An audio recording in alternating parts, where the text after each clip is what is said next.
Hello everyone, welcome back to मेरा study. आज का पहला क्वेश्चन है the thermal equilibrium between two और more bodies exist when they are brought together there is no change in. तो कह रहा है कि जब दो बॉडी है, मान लेते हैं कि एक बॉडी ए है दूसरा बॉडी बी है, दोनों थर्मल इक्विलिब्रियम में एग्जिस्ट कर रहा है, यानी कि थर्मल इक्विलिब्रियम में है, और अगर हम इसको पास पास ले आए, दोनों को सटा के रख दें ए और बी को, तो निम्नलिखित में से कौन सा चेंज नहीं होगा? क्या चीज़ है कि चेंज नहीं होगा?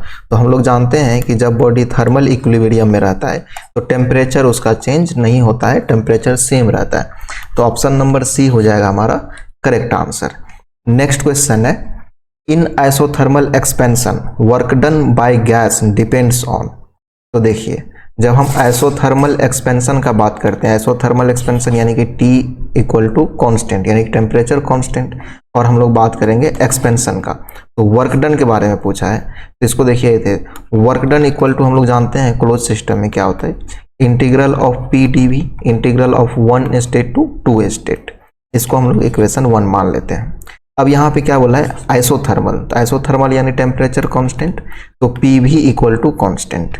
तो यहाँ से P इक्वल टू हम लोग लिख सकते हैं C डिवाइड बाई V, यानी कांस्टेंट डिवाइड बाई V। इस P का वैल्यू हम लोग इक्वेशन 1 में पुट कर देते हैं। तो यहाँ से आ जाएगा W equal to integral from 1 to 2 C by V dV।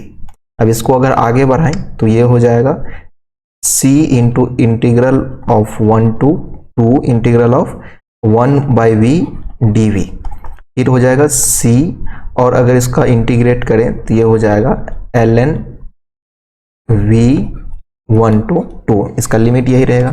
C का वैल्यू क्या हो जाएगा PV, और ln जब इसको आप लिमिट पुट कर देंगे तो ये हो जाएगा v2 बाई v1। तो अब यहाँ पर देखिए, और हम लोग PV की जगह पे क्या लिख सकते हैं, इस PV को mRT लिख सकते हैं, तो ये हो जाएगा mRT ln v2 by v1। और अगर हम लोग बात करें एक्सपेंशन रेशियो का, तो V2 बाई V1 ही होता है एक्सपेंशन रेशियो, यानी यहाँ पर हम V2 बाई V1 को एक्सपेंशन रेशियो लिख सकते हैं। इसका मतलब ये हो गया कि जो हमारा वर्क डन है वो किस किस का फंक्शन होता है, M का होता है, R का होता है, टेम्परेचर का भी होता है, लेकिन यहाँ पे कांस्टेंट ले लिया है तो आप इसको कांस्टेंट इस केस में देख सकते हैं। इसके बाद एक्सपेंशन रेशियो का फंक्शन होता है। तो कह रहा है कि atomicity of the gas and the expansion ratio, atomicity यानी कि R जो है वो एटोमिसिटी पे डिपेंड करेगा, और इसका इंडेक्स जो होता है गामा वगैरह वो भी डिपेंड करता है। डायटोमिक गैस है तब कैसा होगा, अगर मोनोएटोमिक गैस है तब कैसा होगा। तो ऑप्शन ए में कह रहा है केवल एटोमिसिटी पे, ऑप्शन बी में कह रहा है एक्सपेंशन रेशियो पे केवल, और सी में कह रहा है एडियाबेटिक पे। तो ये दोनों पे करता है, तो ऑप्शन नंबर डी में दोनों दिया हुआ है, atomicity of gas and expansion ratio. तो डी नंबर हो जाएगा हम लोग का करेक्ट आंसर। नेक्स्ट क्वेश्चन है non quasi static process is. तो देखिए क्वासी स्टैटिक प्रोसेस मतलब होता है बहुत ही स्लो प्रोसेस, ठीक है, बहुत ही स्लो प्लस फ्रिक्शनलेस हो, ठीक है, उसमें कोई भी फ्रिक्शन नहीं हो, तो उस प्रोसेस को बोलेंगे क्वासी स्टैटिक प्रोसेस। लेकिन यहाँ पे नॉन क्वासी स्टैटिक लगा दिया है, तो ऑप्शन नंबर ए जो दिया है free expansion of gas, free expansion of gas, ये क्या होता है नॉन क्वासी स्टैटिक प्रोसेस होता है। नॉन क्वासी स्टैटिक है, इसका मतलब कि बहुत ही फास्ट प्रोसेस होता है। फ्री एक्सपेंशन ऑफ गैस कैसा प्रोसेस है, वेरी फास्ट प्रोसेस है और इरिवर्सिबल प्रोसेस है। तो ऑप्शन नंबर ए हो जाएगा हम लोग का करेक्ट आंसर। नेक्स्ट क्वेश्चन है if a gas vapour is allowed to expand through a very minute aperture then such a process is known as। तो देखिए जब वेपर को हम बहुत ही छोटा जगह से एक्सपैंड करने के लिए अलाउ करते हैं तो हम लोग उसको बोलते हैं फ्री एक्सपेंशन, ठीक है, फ्री एक्सपेंशन। तो ऑप्शन नंबर ए हो जाएगा हम लोग का करेक्ट आंसर। नेक्स्ट क्वेश्चन है 3 state of matter are distinguished with respect to molecules by. तो देखिए जो सॉलिड, लिक्विड और गैस, ये जो तीनों स्टेट है, ये कह रहा है कि मॉलिक्यूल के किस बिहेवियर की वजह से, किस चीज़ की वजह से हम लोग डिस्टिंग्विश कर पाते हैं। तो वो है कैरेक्टर ऑफ मोशन, ठीक है। जैसे सॉलिड में देखें तो सॉलिड में नहीं के बराबर होता है मोशन, ठीक है, नो मोशन, ठीक है। लिक्विड में मोशन होगा, कैसा मोशन होगा, ये सॉलिड से ज़्यादा होगा और गैस से कम होगा, और इसमें क्या होगा फास्ट मोशन होगा। गैस में जो मोशन होता है वो फास्ट होता है, किसका, मॉलिक्यूल का। तो मोशन का कैरेक्टर कैसा है उससे डिसाइड करते हैं हम लोग कि कौन सा सॉलिड है, कौन सा गैस है, कौन सा लिक्विड है। ठीक है, तो ऑप्शन नंबर डी हो जाएगा हम लोग का करेक्ट आंसर।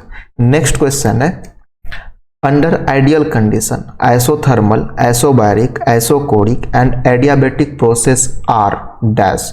तो क्या देखिए यहाँ पे एक लिया है आइडियल कंडीशन, तो आइडियल कंडीशन में ये क्या कहलाएगा, क्वासी स्टैटिक प्रोसेस। ठीक है, क्वासी स्टैटिक प्रोसेस, क्योंकि आइडियल केस में हम लोग क्या होगा, फ्रिक्शन को कंसीडर नहीं करेंगे। ठीक है, और बहुत ही स्लो होना चाहिए प्रोसेस, तभी वो रिवर्सिबल बना रहेगा, नहीं तो इरिवर्सिबल हो जाएगा। तो इस तरह का जो ये सब क्राइटेरिया है, तो इसको फॉलो करेगा तो वो क्वासी स्टैटिक प्रोसेस कहलाएगा। तो यहाँ पे ऑप्शन हम लोग का क्या हो जाएगा, आंसर सी नंबर ऑप्शन हो जाएगा आंसर। नेक्स्ट क्वेश्चन है, calculate the enthalpy of 3 kg of fluid that occupy a volume of 1.5 meter cube if the internal energy is 3.5 megajoule per kg and the pressure is 0.3 mega newton per meter square। तो देखिए यहाँ पे हम लोग को क्या दिया हुआ है, मास दिया हुआ है 3 kg, वॉल्यूम दे दिया है 1.5 मीटर क्यूब, और इसके बाद हम लोग को इंटरनल एनर्जी दिया हुआ है 3.5 मेगा जूल पर केजी। ठीक है, तो यहाँ पे स्मॉल यू हो जाएगा, पर केजी में दिया है, और इसके बाद प्रेशर दे दिया है 0.3 मेगा न्यूटन पर मीटर स्क्वायर, या फिर बोले 0.3 मेगा पास्कल। तो इंथैल्पी इक्वल टू हम लोग जानते हैं क्या होता है, U प्लस PV, और यहाँ पे क्या दिया हुआ है, मास दिया हुआ है और स्पेसिफिक इंटरनल एनर्जी यानी कि मास पर यूनिट में दिया हुआ है। यूनिट भी देखें तो पर केजी में है इसका, तो इसको लिख सकते हैं M into you plus P into V। तो मास दिया हुआ है 3 into internal energy 3.5 mega joule पर केजी है, तो 3 मास से मल्टीप्लाई कर दिए, केजी केजी कैंसिल, तो इसका यूनिट क्या बचा, मेगा जूल बचा। इसी तरीके से इधर क्या हो जाएगा, जब प्रेशर और वॉल्यूम को मल्टीप्लाई करेंगे तो इसका भी यूनिट क्या बचेगा, मेगा जूल ही बचेगा। तो प्रेशर क्या दिया हुआ है 0.3 मेगा पास्कल, और वॉल्यूम दिया हुआ है 1.5 मीटर क्यूब, तो इधर का भी यूनिट हो जाएगा फिर मेगा जूल। तो अब सबको अगर हम लोग मल्टीप्लाई कर ले तो ये हो जाएगा 10.5, और इधर हो जाएगा 15 या 45 0.54, और अगर इसको ऐड कर देंगे तो हो जाएगा 10.95 इतना मेगा जूल, जो कि हम लोग को ऑप्शन नंबर सी में दिया हुआ है। तो ऑप्शन नंबर सी हो गया करेक्ट आंसर।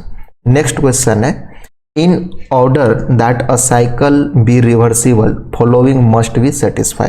तो कह रहा है कि एक साइकिल को रिवर्सिबल होने के लिए क्या सब सेटिस्फाई होनी चाहिए। तो ए नंबर ऑप्शन में कह रहा है फ्री एक्सपेंशन और friction resisted expansion compression should be not be encountered, यानी कि उसको कंसीडर्ड नहीं किया जाएगा, किसको, जिसमें फ्रिक्शन हो या फिर जो फ्री एक्सपेंशन हो, क्योंकि फ्री एक्सपेंशन भी कैसा होता है, इरिवर्सिबल प्रोसेस होता है। बी में कह रहा है कि when heat is being absorb temperature of hot source, यानी कि जो सोर्स का टेम्परेचर है और वर्किंग सब्सटेंस का टेम्परेचर है वो सेम होना चाहिए। तो ये भी सही है और ये भी सही है। और ऑप्शन सी में कह रहा है कि जो हीट जब रिजेक्ट किया जाएगा तब टेम्परेचर ऑफ कोल्ड सोर्स और working substance should be same, तो यानी सिंक का टेम्परेचर भी वर्किंग सब्सटेंस के सेम होना चाहिए। तो ऑप्शन नंबर डी में कह रहा है कि ऑल ऑप्शन आर करेक्ट, जो कि बात सही है, ए बी सी तीनों करेक्ट है। तो option number D all options are correct, यही हो जाएगा हम लोग का आंसर। नेक्स्ट क्वेश्चन है, if a fluid expands suddenly into vacuum through an orifice of large dimension then such a process is called। तो देखिए जब वैक्यूम के अगेंस्ट गैस सडनली एक्सपैंड करता है एक ओरिफिस के थ्रू, तो उसको हम लोग फ्री एक्सपेंशन के नाम से जानते हैं, ऑप्शन नंबर ए। और फ्री एक्सपेंशन में आपको विशेष बात जो याद रखना चाहिए 2-3 पॉइंट, वो ये कि फ्री एक्सपेंशन प्रोसेस में हीट ट्रांसफर जीरो होता है, वर्क ट्रांसफर भी जीरो होता है, चेंज इन इंटरनल एनर्जी वो भी क्या हो जाता है, जीरो हो जाता है। ठीक है, तो ये सब पॉइंट है जो फ्री एक्सपेंशन का इंपॉर्टेंट है, पूछा जा सकता है। नेक्स्ट क्वेश्चन है, When a gas flow through a very long pipe of uniform cross section, the flow is approximately, तो approximately वो कैसा फ्लो कंसिडर किया जाता है, आइसोथर्मल फ्लो कंसिडर किया जाता है। उसमें क्या होगा, उस समय हीट ट्रांसफर नहीं होगा और वर्क ट्रांसफर तो ऐसे भी नहीं होगा, यानी कि पाइप इंसुलेटेड रहेगा। तो ऑप्शन नंबर सी हो जाएगा हम लोग का करेक्ट आंसर। नेक्स्ट क्वेश्चन है, और reversible process, correct, reversible process के लिए क्या क्या कैरेक्टरिस्टिक्स होना चाहिए, जो नीचे लिखा हुआ है इनमें से। Must passes through a continuous series of equilibrium state, बिल्कुल सही है, इक्विलिब्रियम स्टेट का एक कंटिन्यूअस सीरीज होगा, उससे सिस्टम को पास होना पड़ेगा। इसके बाद कह रहा है कि leave no history of the event in surrounding, तो किसी भी तरीके का जो पाथ हिस्ट्री है ना, वो सराउंडिंग पे नहीं रहना चाहिए अगर वो उसी पाथ पे वापस लौट रहा है। तो सी में कह रहा है कि must pass through the same state on the reversed path, कह रहे कि जब वो रिवर्स हो रहा होगा सिस्टम अपने बैक स्टेट में, तो क्या है कि सेम पाथ को फॉलो करेगा, ना ही सराउंडिंग पे कोई हिस्ट्री छोड़ेगा। उसके बाद must passes through the continuous series of equilibrium state, तो ये तीनों ही चीज होनी चाहिए एक रिवर्सिबल प्रोसेस को डिफाइन होने के लिए। इसीलिए ऑप्शन डी में कह रहा है ऑल ऑप्शंस आर करेक्ट, तो ऑप्शन डी हो जाएगा हम लोग का करेक्ट आंसर। नेक्स्ट क्वेश्चन है, the work required for compression in a close system increases when value of N, और एन क्या दे दिया है, इंडेक्स ऑफ कंप्रेशन। तो देखिए जो वर्क डन होता है ना, वो डायरेक्टली प्रोपोर्शनल टू एन होता है, इसको याद रखिएगा। एन क्या है, इंडेक्स ऑफ कंप्रेशन। तो जैसे जैसे एन का वैल्यू बढ़ेगा वैसे ही वर्क रिक्वायरमेंट बढ़ेगा। तो ऑप्शन नंबर ए में इंक्रीजेज दिया हुआ है, तो ए हो जाएगा हम लोग का करेक्ट आंसर। नेक्स्ट क्वेश्चन है, on a pressure volume diagram the process line PV के पावर एन, ठीक है, पीवी के power n equal to constant as the n increases will, तो कह रहे कि जब एन का वैल्यू इंक्रीज कर रहा होगा तब क्या होगा। तो देखिए ये हो गया प्रेशर लाइन, ये हो गया वॉल्यूम लाइन, और इस तरीके से जो डायग्राम बनता है उसको हम लोग बोलते हैं पीवी डायग्राम। तो पीवी डायग्राम में क्या होता है कि ये हो गया कांस्टेंट प्रेशर लाइन, ये हो गया कांस्टेंट वॉल्यूम लाइन, इधर कांस्टेंट प्रेशर, ये कांस्टेंट वॉल्यूम। तो जैसे जैसे एन इंक्रीज करेगा ना, ये ग्राफ इधर धीरे धीरे इस तरह से शिफ्ट होते जाएगा, और होते होते ये पूरा वर्टिकल हो जाएगा। वर्टिकल मतलब वाई एक्सिस के बहुत करीब हो जाएगा, और इस डायरेक्शन में ये एन का वैल्यू इंक्रीज कर रहा है। तो जैसे जैसे एन इंक्रीज होगा, ये लाइन क्या होगा, वर्टिकल बनने लगेगा, यानी क्लोजर टू वाई एक्सिस जाने लगेगा। तो ऑप्शन नंबर ए हो जाएगा इसका सही answer, come closer to Y axis.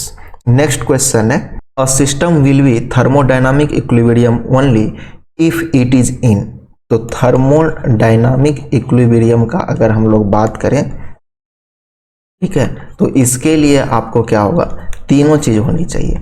Mechanical equilibrium भी होनी चाहिए, ठीक है, इसके बाद आपको केमिकल इक्विलिब्रियम भी होनी चाहिए, और साथ ही साथ आपको थर्मल इक्विलिब्रियम भी होनी चाहिए।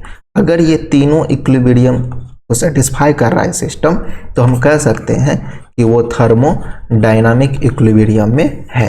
तो यहाँ पे दिया हुआ है ए बी सी करके, thermal equilibrium, mechanical equilibrium, chemical equilibrium, ये तीनों का तीनों ही होना चाहिए, तब कह सकते हैं कि सिस्टम थर्मोडायनामिक इक्विलिब्रियम में है। तो ऑप्शन नंबर डी में ए बी सी तीनों दिया हुआ है, तो डी हो जाएगा हम लोग का करेक्ट आंसर। तो इस वीडियो में यहीं तक, मिलते हैं हम लोग फिर अगले वीडियो में। तब तक इस वीडियो को आप अपने दोस्तों के साथ शेयर कीजिए और चैनल को सब्सक्राइब